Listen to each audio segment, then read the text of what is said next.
ಕೊಟ್ಟಿದ್ರು ಅಂತ ಈಗಲೂ ಅವ್ರನ್ನ ಅಪರಾಧಿ ಥರ ನೋಡೋದು ತಪ್ಪು ಕಣವಿ. ಅದು ಅಲ್ಲದೆ ಅಪ್ಪಯ್ಯ ಈಗ ಸ್ಯಾನೆ ಬದಲಾಗವ್ರೆ.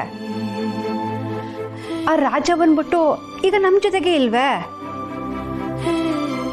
ಅಂಥದ್ರಾಗೆ ಅವನ ಕುತ್ತಿಗೆಗೆ ತಾಳಿ ಕಟ್ಟೋದ್ರಲ್ಲಿ ತಪ್ಪೇನೈತೆ? ಇಲ್ಲ ಅಕ್ಕ, ನಾನು ಯಾವುದೇ ಕಾರಣಕ್ಕೂ ಇದಕ್ಕೆ ಒಪ್ಪಲ್ಲ. ಯೋನಿದು ಯಾಕೆ ಹಿಂಗೆಲ್ಲರೂ ವಟ ವಟ ಅನ್ಕೊಂಡು ಇಲ್ಲೇ ನಿಂತಿದ್ದೀರಿ?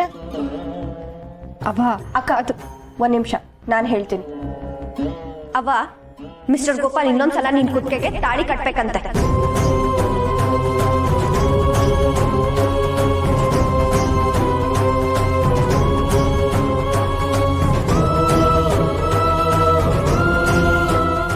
ಯೋನಯ್ಯ ನೀನು ಯಾವ ವಿಷಯನ ಮಕ್ಕಳು ತಾವು ಮಾತಾಡಬೇಕು, ಯಾವ ವಿಷಯ ಮಾತಾಡಬಾರ್ದು ಅಂತ ಗೊತ್ತಾಗಿಲ್ವ ನಿನಗೆ?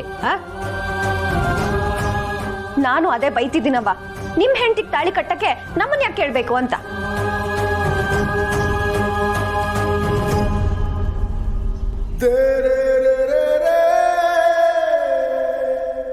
ಏನ್ ಹೇಳ್ತಿದ್ಯಾ ಸುಮಾ?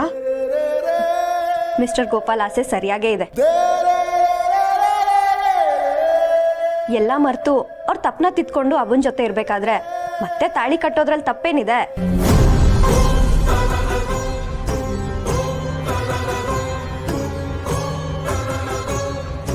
ಅಲ್ವಾ ಅಕ್ಕ?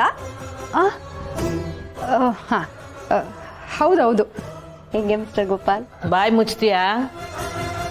ನೀವು ಯಾರು ಯೋನೇ ಯೋಳಿ, ನನಗೆ ಮಾತ್ರ ಇದು ಒಪ್ಪಿಗೆ ಇಲ್ಲ.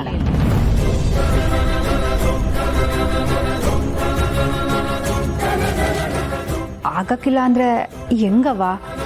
ಅಪ್ಪಯ್ಯನ ಮ್ಯಾಕೆ ನಿಂಗಿನ್ನೂ ಕೋಪವಾಗಿಲ್ವೇ? ಇದು ಕೋಪದಿಸಿ ಅಲ್ಲವಿ, ಹೊಸಿ ಅರ್ಥ ಮಾಡ್ಕ್ಯಾ. ನನ್ನ ತೆಪ್ಪು ತಿತ್ಕೊಳ್ಳೋಕ್ಕೆ ಒಂದು ಅವಕಾಶ ಕೊಡು ಪುಟ್ಟಮ್ಮಿ. ಅವ್ವ, ಮಿಸ್ಟರ್ ಗೋಪಾಲ್ ತುಂಬಾ ಪಶ್ಚಾತ್ತಾಪ ಪಡ್ತಿದಾರವ್ವ.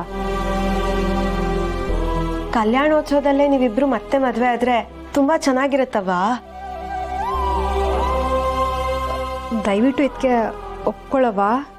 ನೋಡಯ್ಯ, ಈಗಾಗಲೇ ನನ್ನ ಕೊಳ್ಳಕ್ಕೆ ತಾಳಿ ಐತೆ. ಇನ್ನೊಂದು ಕಿತ ತಾಳಿ ಕಟ್ಸ್ಕೊಂಡು ಜನಗಳ ಮುಂದೆಲ್ಲ ಮೆರಿಬೇಕು ಅನ್ನೋ ಆಸೆ ನಂಗಿಲ್ಲ. ನೀನು ಮಾತಾಡಬೇಡ. ನೀನು ನನ್ನ ಬಿಟ್ಟು ಹೋಗುವಾಗಲೂ ನಾನೇನು ತಡೀನಿಲ್ಲ. ವಾಪಸ್ ಬಂದಾಗಲೂ